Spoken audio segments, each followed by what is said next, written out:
Presentamos El Reino de Dios con el Dr. Belsasar Núñez.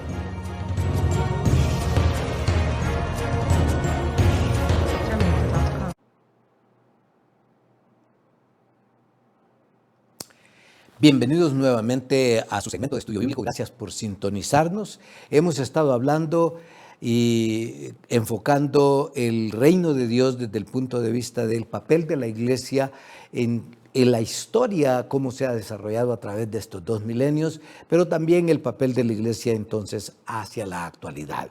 Hoy vamos a hablar del siglo XXI. Y hemos titulado esto Renuevos Misionales del siglo XXI porque ahora queremos acercarnos a lo que tenemos inmediatamente alrededor de nosotros como desafío misionero. Y le llamamos misional para diferenciarlo de misionero porque ya hay una corriente que nos explica qué es misionero y que ya tenemos una idea en nuestra mente sobre qué es misionero, que es ir a establecer una nueva iglesia, empezar un nuevo ministerio, ir a un país diferente para hacer la misión. A eso se refiere misionero. Pero misionales abarcan más ampliamente el desafío que tenemos como iglesia para hacer renuevos, es decir, renovar la manera de ver nuestro papel de misional, pues de desarrollo en el siglo XXI, en el presente.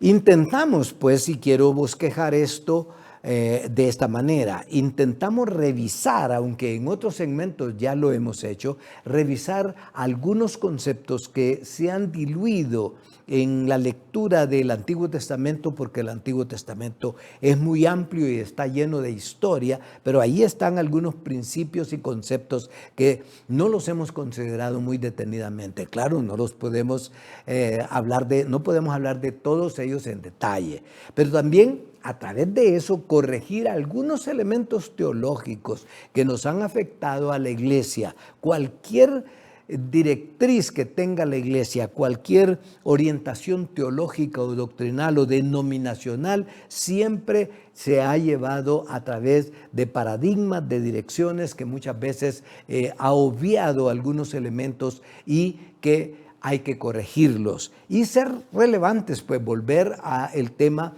que hablamos en un segmento anterior, ante la idea de que el mundo y las grandes necesidades que nos abaten en el presente siglo XXI nos llaman a ser relevantes en nuestra tarea misional como iglesia en la actualidad. Entonces miremos un par de elementos aquí. En el Antiguo Testamento, naturalmente, tenemos unas citas bíblicas que yo solo se las voy a recordar y que podemos ver leyendo grandes porciones del Antiguo Testamento. A partir de la creación encontramos nosotros que Dios en el principio creó el entorno del ser humano, es decir, le dio un sitio donde vivir y, por supuesto, con ese sitio los recursos. Y Él se declaró que es el dueño de esos recursos y de todas esas cosas que Él creó como entorno para poner en el centro al ser humano. En el otro lado del ángulo o del triángulo, encontramos nosotros que Dios crea al hombre, a personas, Adán y Eva y toda la humanidad con ellos. Y con ellos establece una relación no de propiedad, sino de comunión relacional, es decir, de relación entre el uno y el otro. Eso lo encontramos en los capítulos 1 y 2 de Génesis, en el Salmo 24, en Génesis, en capítulo, los versículos, particularmente los versículos 26 hasta el 28.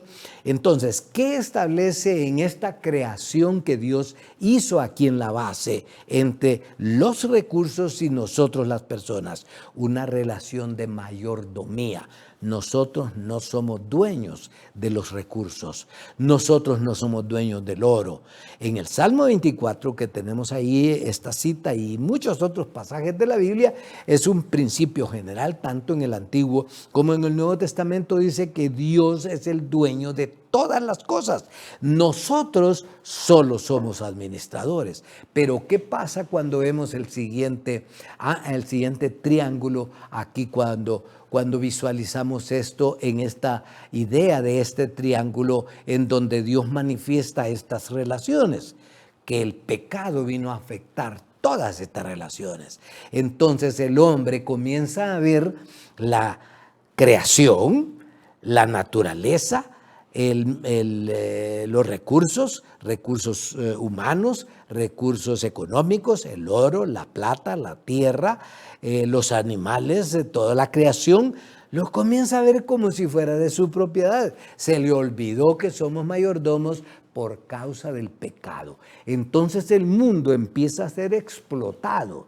Mire que en favor de el mayor acumulamiento de riquezas, entonces viene la pobreza de los otros, porque el hombre cree que es dueño y a medida almacena y crea poder político y poder económico para dominar las personas, las sociedades y las naciones, entonces surgen los países ricos y los países pobres, los países desarrollados y los países subdesarrollados. La gente muy rica, exageradamente rica, que le manda a poner dientes de oro y de plata a su perro, y en el otro extremo está la gente muy pobre que apenas tiene $1 para el día para comprar o a hacerse de sus alimentos y poder subsistir, y los que no lo logran se mueren porque no tienen medicina para curarse de sus enfermedades, porque no hay para dónde. Estos paradigmas del Antiguo Testamento, como lo presenté en unas presentaciones anteriores, llegan hasta el Nuevo Testamento de otra manera. Miremos ahora aquí los elementos que tienen que ver con este llamado, entonces, en el Nuevo Testamento, a hacer luz a las naciones en vista de lo que nos enseña la palabra de Dios. ¿Qué es el siguiente elemento que nos enseña la palabra de Dios? Que tenemos que corregir algunas doctrinas que andan por allí aún entre los cristianos y que no es lo que la Biblia enseña. Tiene que ver con la doctrina o la teología de las buenas obras. Entonces tenemos que restablecer la teología de las buenas obras. ¿Qué dice Jesús? ¿Qué dice el Nuevo Testamento? ¿Qué dice la palabra de Dios? Dice Jesús: así alumbre vuestra luz para que vean vuestras buenas obras. Y dice: y glorifiquen a vuestro Padre que está en los cielos.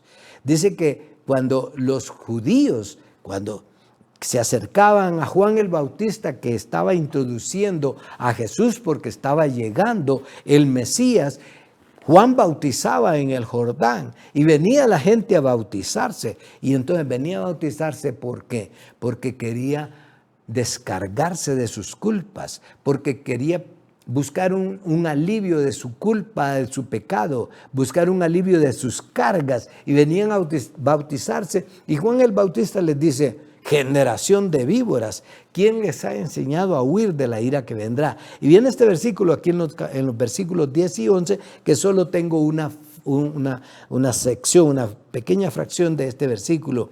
Decía él, empiezan a preguntarle allí: ¿qué haremos? Nosotros, dice, el que tiene 2 túnicas, que regale una. Dicen los soldados: ¿y nosotros qué vamos a hacer? No cobren extorsión.